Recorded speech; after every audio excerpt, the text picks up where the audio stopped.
A very good morning to all the students of class 11th political science to the online classes here. And I hope and pray that all of you are fit, healthy, and happy at your homes. Your summer break must have been refreshing, where you can make a fresh start now. So it's time to get back to the track and start studying sincerely. So let's first of all take a quick glimpse of what topics we had covered so far. So we had started the first part of your political science syllabus, and the first part is Indian Constitution at Work. So we had started the first chapter of that book, that is Constitution Why and How. So the very first topic which we had taken as introduction was why do we need a constitution. We had discussed this, and after that we had seen some important functions and features which we had discussed in detail, those 5 functions. And then we saw making of the constitution and composition of the constituent assembly. And then we had studied a new topic, that is rights in the Indian constitution, where I told you chapter number 1 and chapter number 2 of this book, these chapters have been merged as chapter 1.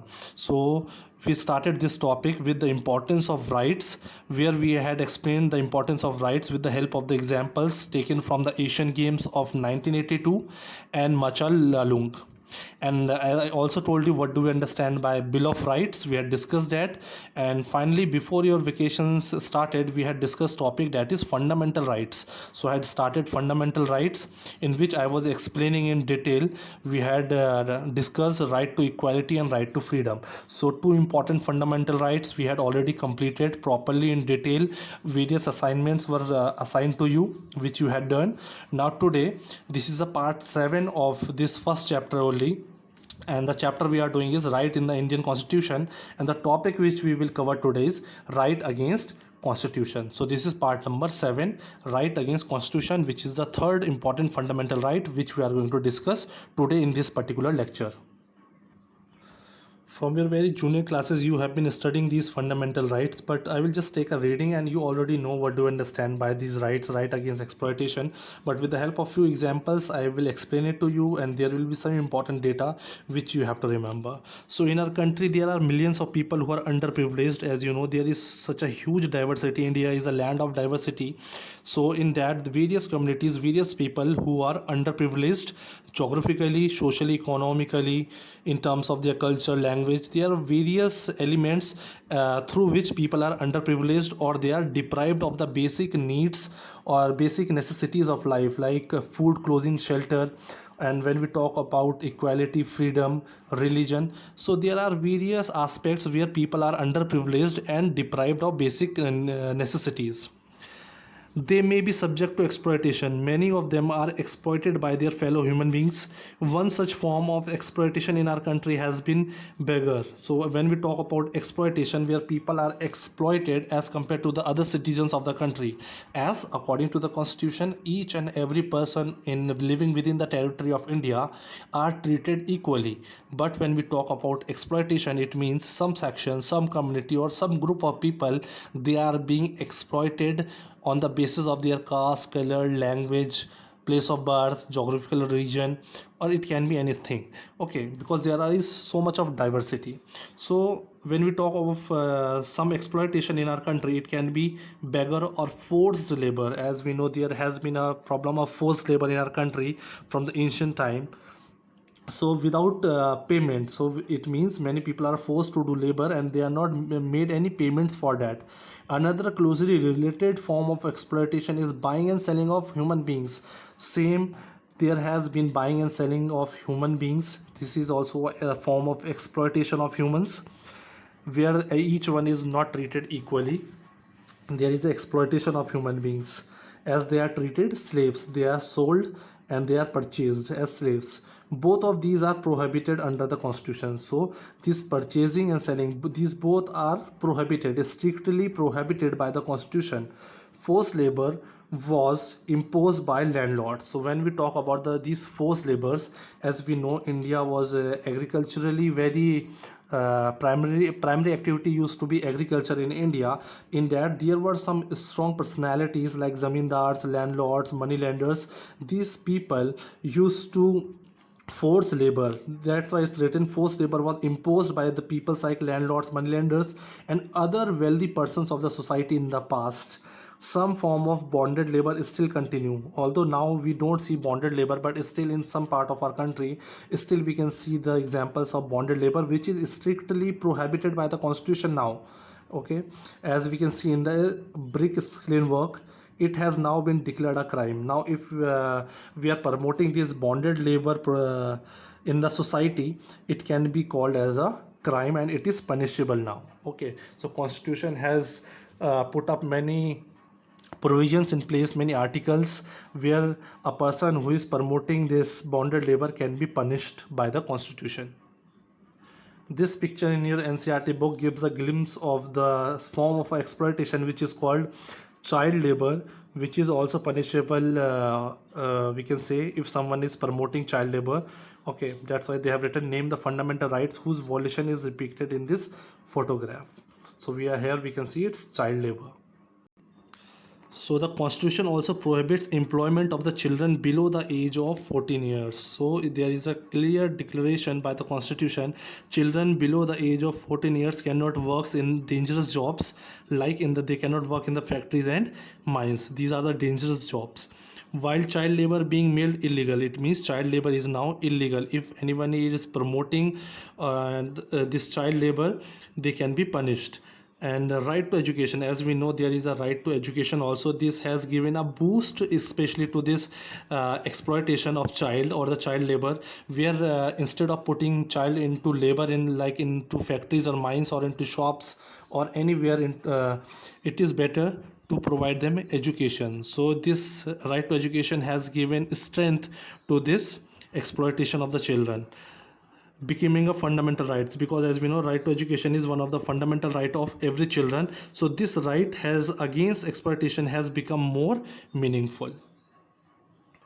So now with that we come to the next fundamental right, and the important right to freedom of religion. So after exploitation, right to against exploitation, now the next fundamental right which we are going to discuss is right to freedom of religion. And see, I'm just reading it and I'm explaining it because these things you already know, and from class 6 you have been studying this. So I'm taking a reading, and whatever the things which I need to explain, I'm explaining you side by side.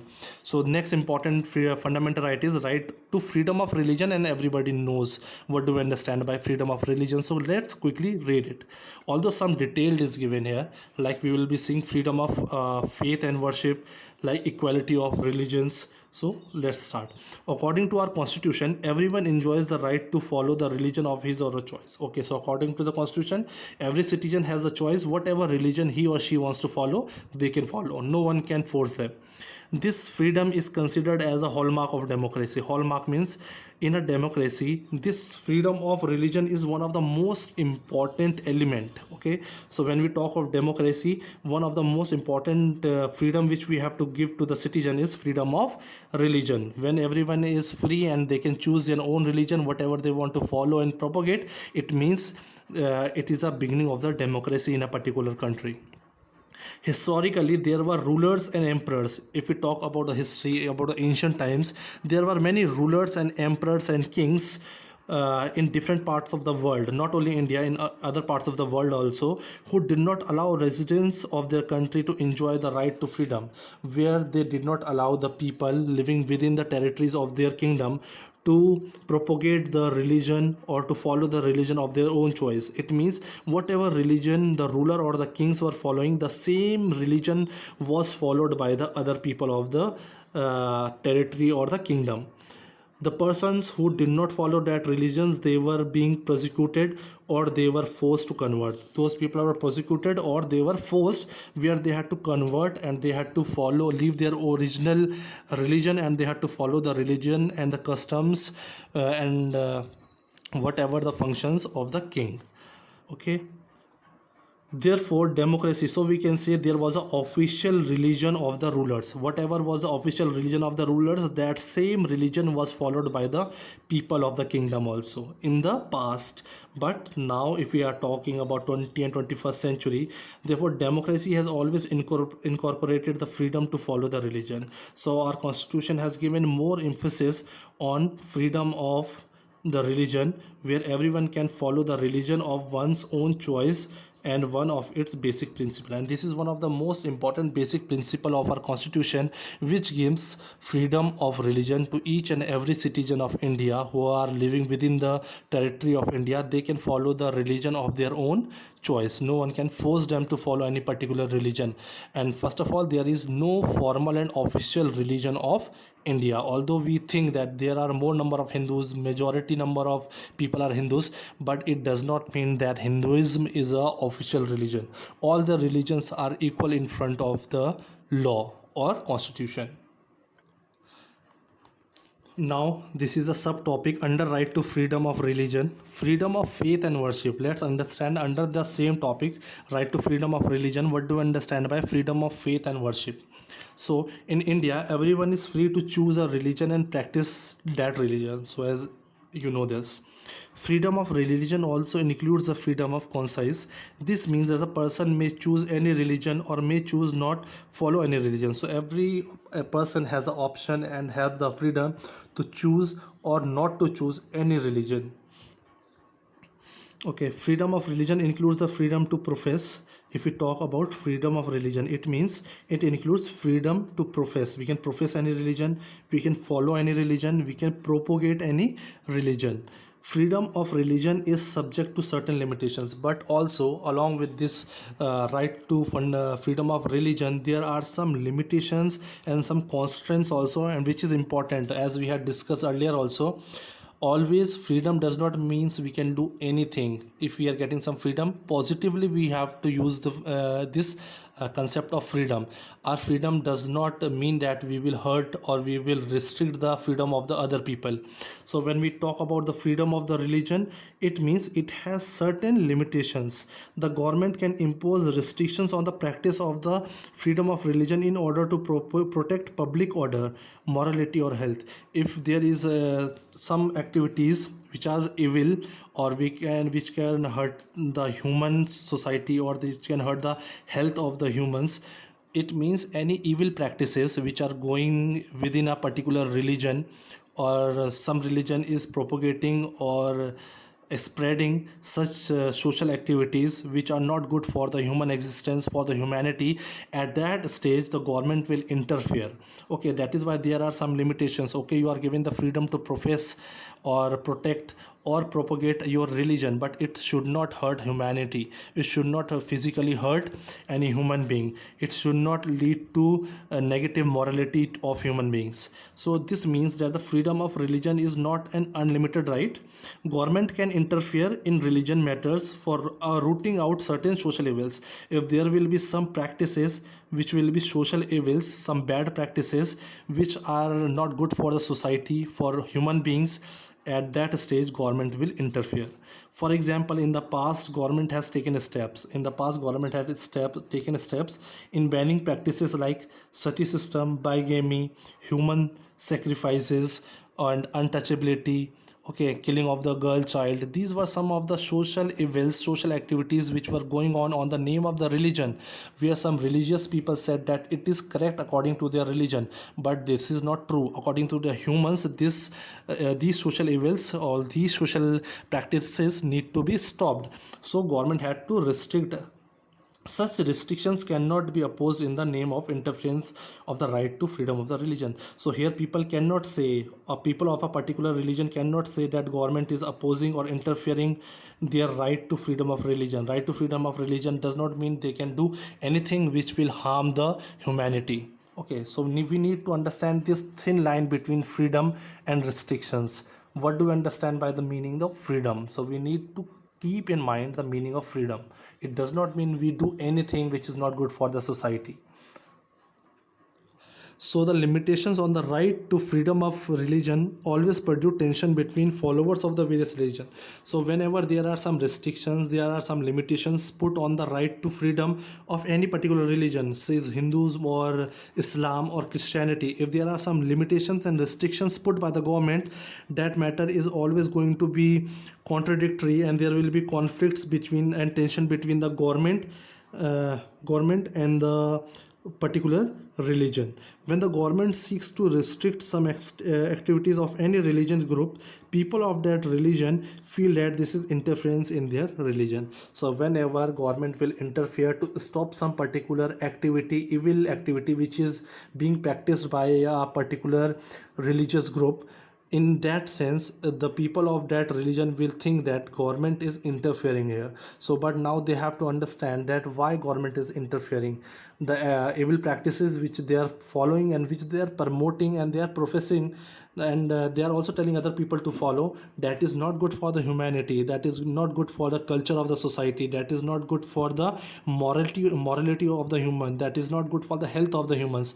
In such cases government has to interfere, but the people of that particular religion think that government is we can say exploiting them, or government is prohibiting their right to freedom. So all this is mentioned here. Freedom of religion becomes a matter of political controversy. So it means when government is trying to interfere, this is called as political controversy between the religion and the government. The constitution has guaranteed the right to propagate one's religion. Although constitution has guaranteed that every religion has the freedom to propagate their own religion, but that should be into certain limits. It does not mean they will cross all the limits and they can do whatever they want.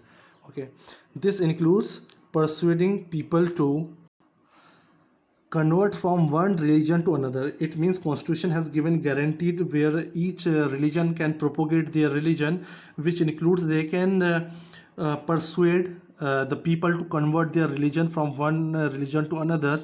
But it does not mean they will force people. Force conversion is not allowed. However, some people resent conversion on the ground that these are based on intimidation or inducement. The constitution does not allow forcible conversion. Its written constitution does not allow forcible conversion. It only gives the right to spread. It means constitution has given the right or the freedom to the people of a particular religion to spread the information relating to their religion or the about the religion, and thus attract others to do it, so that people are automatically attracted towards their religion. They cannot force them. So all these are the freedom given to the people, but they have to keep in mind that there are certain limitations, and which they have some of the important things which they have to keep in mind while enjoying the right to freedom of religion. Now the next one is equality of all religions. This is also under the right to freedom of religion. So that is why, as I told you, you are the student of class 11th now, and in detail we are studying. Till now you used to study what do you understand by fundamental rights. These six are the fundamental rights. You knew the names and basic definitions. You knew that what do you understand by freedom of religion. But now here you have to study various concepts relating to this right to freedom of religion. As we had studied freedom of faith and worship, now equality of all religions. This is also a concept which is considered under right to freedom of religion. Being a country with a home to several religions, as in we know India is having a huge diversity, which is having a many number of religions where people follow various religions. It is necessary that the government must extend equal treatment to different religions. Equal treatment is given to all the religions in our country. It means there is no official religion of India. Negatively, it means that government will not favor. It means government is not going to favor any one particular religion. India does not have any official religion. We do not belong to any particular religion in order to be a prime minister. It means if you have to be a prime minister, you want to be president, or you want to be a judge, or you want to apply for any government job, you need not to look into your what religion you belong, what language you speak. Okay, so all those things are not considered at all in India. We have also seen that under the right to equality, we have studied under right to equality. It means every person in India is treated equally in front of the eyes of the law, or by the constitution, or by the government, irrespective of their caste, color, language, status, whatever. Everyone is equal. There is a guarantee. This is a guarantee given by the constitution, that government will not discriminate. Government cannot discriminate on the basis of the religion in giving the employment. When we talk about the employment, no one will be discriminated on the basis of their caste, color, language, etc. So all this we had also studied when we were studying the functions of the constitution, and these are all the functions we can say of the constitution. All these topics are linked together, so you need to understand them, okay, sincerely, so that you can relate these topics when we are studying about right to equality, right to freedom of religion. So in a sense they are interrelated to each other. The institutions run by the state will not preach any religion or give religious education, nor will they favor persons of any religion. So government in no case is going to favor any institution, any people, any particular community following a particular religion. It means everyone will be treated equally according to the law by the government. The objective of this provision is to sustain and nurture the principle of secularism. It means, here is an important term, in an exam you cannot say that in our syllabus this term was not there, secularism. It means this is a conclusion. By following this right to freedom of religion, and we have studied so many concepts under this, it means through following these provisions we are trying to sustain and nurture the principle of secularism. Okay, so we are promoting secularism in India by following all these provisions. So with this we come to the end of the topic, that is right to freedom of religion, and we had covered all the important topics, and the last we'll be doing two cultural and educational rights. These cultural and educational right and plus right to constitutional remedies, these two topics I shall be doing in the next video, right to constitutional remedies. Okay, till then take care, and I will be assigning you the certain questions, you need to do that.